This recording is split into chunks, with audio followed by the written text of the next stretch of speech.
مقبول قمر میوں رنگوں کو زباں دینے میں مہارت رکھتے ہیں۔ لگ بھگ 4 دہائیوں پر مشتمل ان کے کام نے وقت کے ساتھ جہاں جدت کو اپنایا، وہیں پاکستان اور بیرون ملک بھی پہچان بنائی۔ پہلے یہ سارا کام جو ہے تقریباً 100% جو ہے یہ سب ہینڈ میڈ ہوتا تھا۔ اس کے بعد ٹیکنالوجی بڑھتی چلی گئی، کمپیوٹر آ گیا، اس کے بعد ہم اور دوسری ٹیکنالوجیز میں چلے گئے۔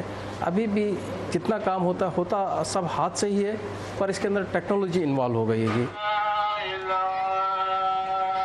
عبداللہ شاہ غازی کے مزار کی تعمیر نو کے بعد اس کی آرائش ایک اہم مرحلہ تھا۔ یہ کام مقبول میوں کو سونپا گیا۔ مقبول بتاتے ہیں کہ انہوں نے اپنے دلکش ڈیزائنز کو ایسی ٹائل سے بنایا ہے جو صدیوں خراب نہیں ہوں گی۔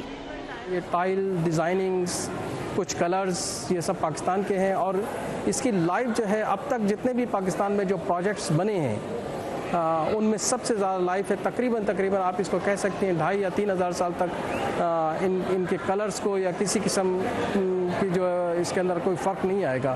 پروجیکٹ مینیجر مظاہر ہاشمی کے مطابق مزار کی اثر نو تعمیر سے زائرین کے لیے گنجائش وسیع ہوئی ہے اور نیا آرٹ ورک زائرین کے لیے یہاں حاضری دینے کے تجربے کو مزید یادگار بنا دے گا۔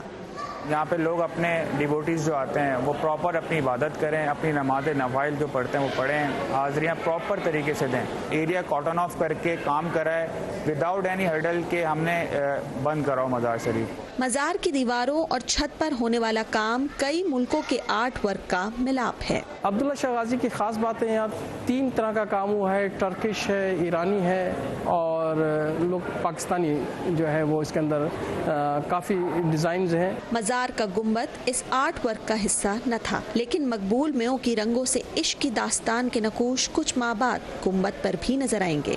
مزار کے احاطے میں کیے جانے والا یہ نفیس کام کوئی عام نہیں۔ اس نے جہاں مزار کی خوبصورتی میں اضافہ کیا ہے، وہیں آنے والے کئی برسوں بعد اس آرٹ کو لازوال اور بے مثال کام کے طور پر جانا جائے گا۔ Sidra Dar, voice of America, Karachi.